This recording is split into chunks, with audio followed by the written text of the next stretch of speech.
आज हम कुछ पौराणिक कथाओं और शास्त्रों की सहायता से इस बात को समझने की कोशिश करेंगे कि वाकई भविष्य पहले से ही लिखा होता है या फिर हमारे कर्म हैं जो हमारे भविष्य की धारा को सुनिश्चित करते हैं। तो चलिए शुरू करते हैं आज का यह टॉपिक। दोस्तों, कृष्ण कथा में हम देखते हैं कि आकाशवाणी हुई थी कि देवकी का 8वां पुत्र कंस का वध करेगा, लेकिन कंस ने यह बात सुनकर कहा कि वह मेरा वध तो तब करेगा जब मैं उसको उत्पन्न होने दूंगा। इस सोच के साथ जब भी देवकी के कोई बच्चा जन्म लेता तो कंस वहां आकर उसके जन्म से कुछ घंटों के भीतर ही मौत की नींद सुला देता था। लेकिन जब देवकी के 8वें पुत्र की बारी आई तो विधि विधान के साथ जन्म भी लिया और बाद में कंस का वध भी किया।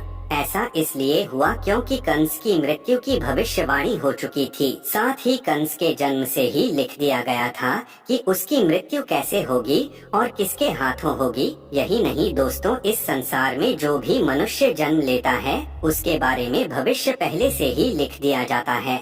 मनुष्य का जन्म कैसे होगा, कौन सी जगह होगा और उसके जीवन में कौन कौन सी परेशानियां आएंगी, यह सब विधि का विधान है और इसे चाह कर भी नहीं बदला जा सकता। इसके साथ ही आपको यह बता दें कि कई ऐसे पौराणिक शास्त्र एवं ग्रंथ मौजूद हैं जिनमें कई महापुरुषों के भाग्य पहले से ही लिखे होने के प्रमाण मिलते हैं। जैसे हम रामायण में देखते हैं कि यह पहले से ही तय था कि भगवान श्री राम को 14 सालों का वनवास मिलेगा, अर्थात इसके पीछे का कारण भगवान श्री राम के हाथों रावण का वध होना था। इससे आप ही सोचो कि अगर माता कैकेयी मंथरा के बहकावे में न आती, न ही श्री राम को माता सीता के साथ वनवास के लिए जाना पड़ता, तो सोचिए रावण का वध श्री राम के हाथों कैसे संभव होगा।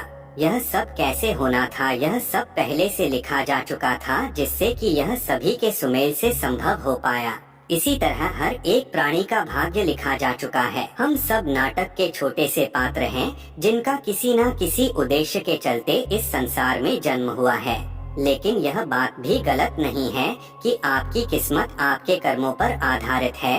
वह कहावत तो आपने सुनी ही होगी कि जैसा बोओगे वैसा पाओगे। अगर आप अच्छे और पुण्य के काम करते हैं तो आपके साथ सदैव अच्छा ही होगा, लेकिन अगर आपने जीवन में हमेशा बुरे काम किए हैं तो ज्यादातर संभावना है कि आपको उसका दुष्प्रभाव इसी जन्म में देखने को मिल जाएगा। अर्थात आपने अगर बबूल रूपी बुरे कर्म किए हैं तो आपको आम के फल कैसे मिल जाएंगे।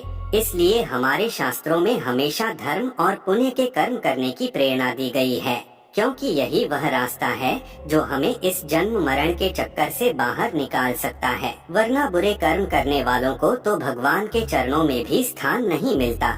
यही नहीं दोस्तों, तुलसीदास जी ने भी इस बात को स्पष्ट रूप से एक चौपाई में कहा है कि कर्म ही प्रधान है, यानी कि जैसा मनुष्य कार्य करेगा वैसा उसे फल मिल जाएगा। इसी के साथ एक यह बात सामने आती है कि पांडु पुत्र अर्जुन के हाथों कर्ण का वध हुआ था।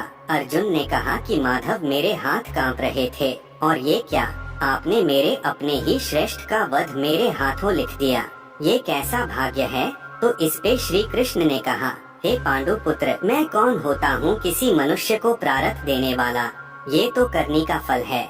जिस तरह उसने जीवन में कर्म किए उसे उसके फलस्वरूप परिणाम मिल गया।